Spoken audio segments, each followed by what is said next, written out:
Habis itu saya diminta untuk menghapus tadi. Habis itu saya diancam kalau Anda tidak menghapus konten Anda, maka Anda akan menerima akibatnya, dimatikan. Habis itu ditelepon lagi karena saya kan menanyakan kenapa Anda suruh saya menghapus. Habis itu dia langsung matikan, dia telepon lagi. Habis itu dia menyebarkan doxing-doxing berupa alamat ibu saya. Habis itu diedit ibu saya semacam kriminal, alamatnya, mukanya, semuanya disebarkan. Ya, bisa share ke Mas Iqbal. Oke, makasih. Oh, oke, baik teman-teman, kami akhirnya melakukan pelaporan ini secara resmi ke pihak kepolisian karena kami masih percaya bahwa kepolisian akan menindaklanjuti ini dan memberikan rasa aman kepada siapapun yang bersuara, bahkan melakukan kritik.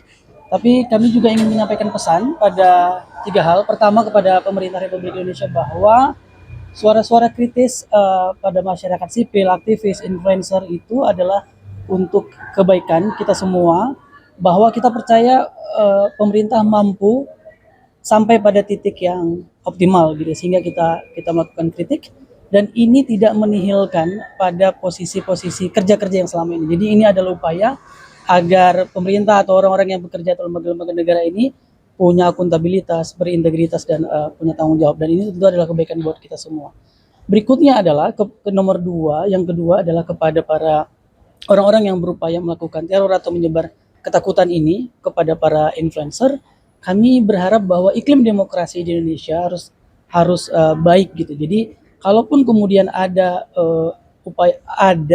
anggapan-anggapan bahwa kritik yang disampaikan mendiskreditkan pemerintah dan sebagainya, atau kritik kami ada yang merasa dirugikan, sebaiknya kita buka secara umum gitu ya, apa-apa yang kemudian itu bisa merugikan, dan itu bisa kita jawab secara terbuka. Yang ketiga adalah keinginan dari para peneror-peneror ini kepada seluruh masyarakat sipil atau kepada seluruh warga negara yang ingin bersuara, keinginan mereka adalah menebar ketakutan. Sehingga kita harus tetap bersuara bahwa ketakutan-ketakutan ini harus kita hilangkan.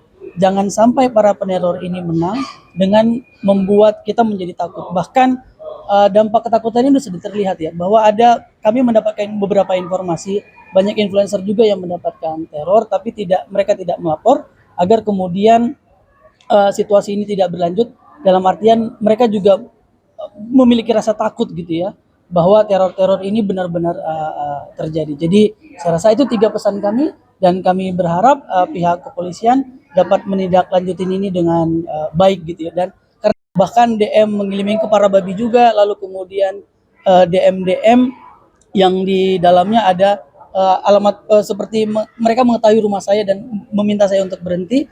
Lalu kemudian ini berlanjut, saya dikirimin bangkai ayam yang pada saat saya temukan tidak ada lagi kepalanya.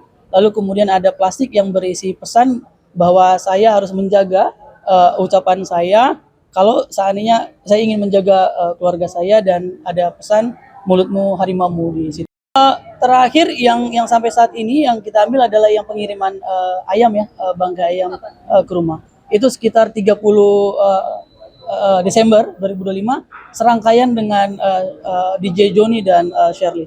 Teror tersebut dan teror apa yang membuntutinya itu? Apakah sebelumnya mengkritisi soal apa? Boleh dijelaskan? Baik, terima kasih. Kejadian ini bermula sekitar pada tanggal 20 Desember tahun lalu, dan untuk diketahui oleh para teman-teman di sini dan para masyarakat itu adalah bahwa saya tidak sendirian mengalami hal ini. Kita tahu ya, banyak banget yang viral kemarin, ada dari DJ Doni, ada Shirley, dan sebetulnya masih banyak konten creator lain yang terkena juga, cuma mereka enggan untuk menyuarakan ini karena takut akan hal-hal yang terjadi kepada mereka ke depannya, bagaimana mereka tidak tahu kepastian hukum apa yang terjadi. Seperti itu.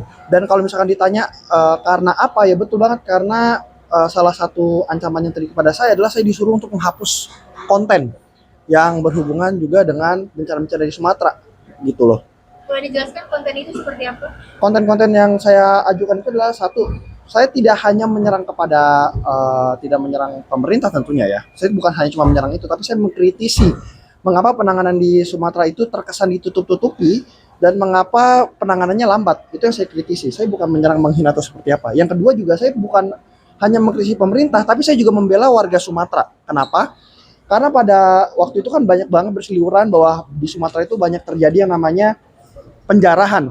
Tetapi saya menjelaskan bahwa itu bukan penjarahan yang terjadi karena kerakusan dari orang Sumatera, tetapi karena mereka itu adalah survival instinct mereka karena pemerintah lambat dalam menangani hal-hal seperti itu. Makanya mereka mau nggak mau itu menjadi pilihan terakhir mereka. Dan saya membantu sebagai saya punya follower dan saya punya suara, saya membantu menjelaskan ke orang-orang bahwa warga-warga di Sumatera itu pilihan terakhir mereka untuk melakukan hal itu untuk bertahan hidup seperti itu.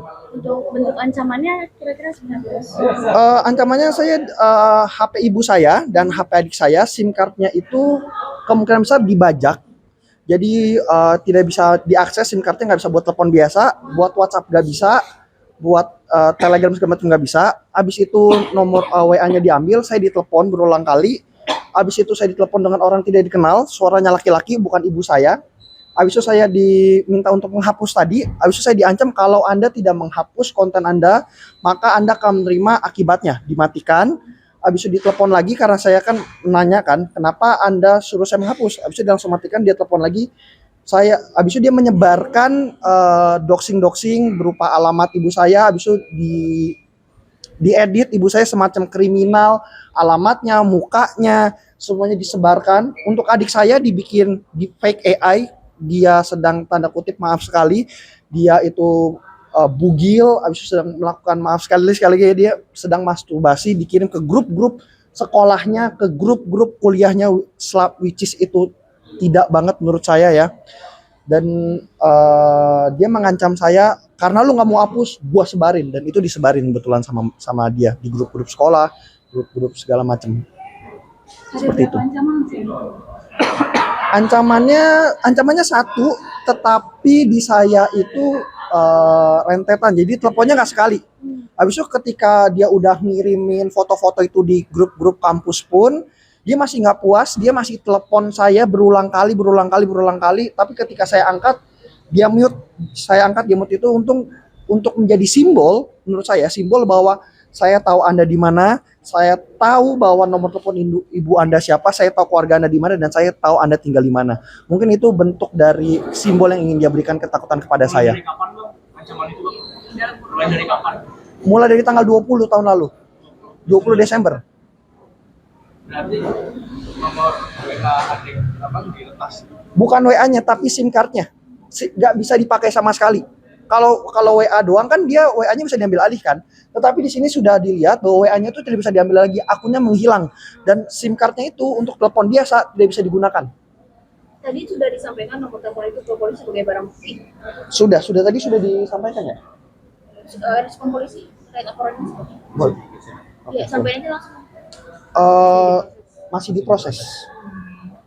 Jadi belum ada keluar laporan polisi berarti ya? Bang, adiknya pakai kartu SIM apa? Provider apa? Nanti dilampirkan. Nanti dilampirkan. Bisa Tapi sebelumnya sudah pernah dilakukan penyelidikan mandiri nggak mengenai nomor telepon ini kontak siapa gitu? Nomor handphone ibunya kan Mbak? Nomor- Bukan pelaku. Iya, itu nomor handphone ibunya. Nah itu kan perlu otoritas ya. Ya, jadi bukan ada ancaman dari nomor gitu. Nomor yang menelpon masih itu mungkin sudah dikejar. Itu nomor ibu dan adiknya. Oh ya, diambil. Belum Bang. Ya itu kan kapasitasnya terbatas. Nah, ini kan masyarakat sipil gitu ya. Makanya kami melakukan laporan polisi dengan sumber daya yang ada. Penegak hukum harusnya kan bisa mencari gitu ya siapa pelaku. Yang menelpon itu nomornya tidak diketahui atau Download Tribun X sekarang. Menghadirkan lokal menjadi Indonesia.